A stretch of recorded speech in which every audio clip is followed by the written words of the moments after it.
آیا تا حالا حس کردی هر چقدر تلاش میکنی باز هم به جایی که واقعا میخواستی نرسیدی؟ زندگی کوتاه‌تر از آن است که منتظر شرایط کامل باشی. هر ثانیه که به تعویق میندازی یک فرصت نابود میشود، یک در بسته میماند و یک لحظه از تو گرفته میشود. این حقیقت ساده اما ترسناک است.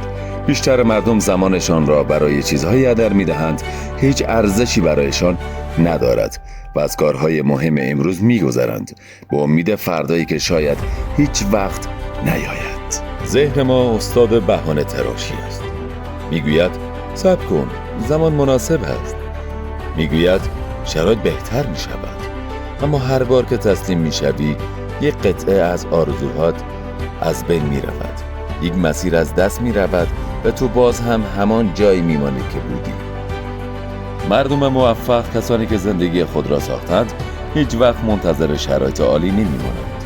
آنها میدانند ثروت، آرامش و زمان واقعی از قدم‌های کوچک اما فوری امروز حاصل می شود. و حالا به تو میگویم همین لحظه یک قدم بردار، یک قدم کوچک که ممکن است به نظر ساده برسد اما اثرش در 10 سال آینده شگفت انگیز خواهد بود.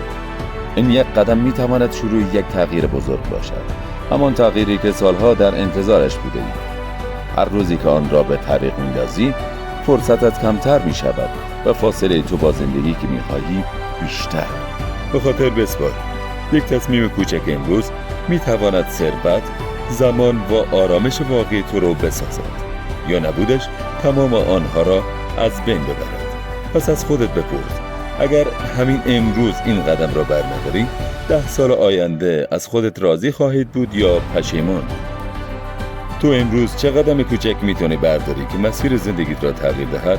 اگر آماده ای جوابش را همین الان بنویس، نه فردا، نه هفته ای بعد، همین الان.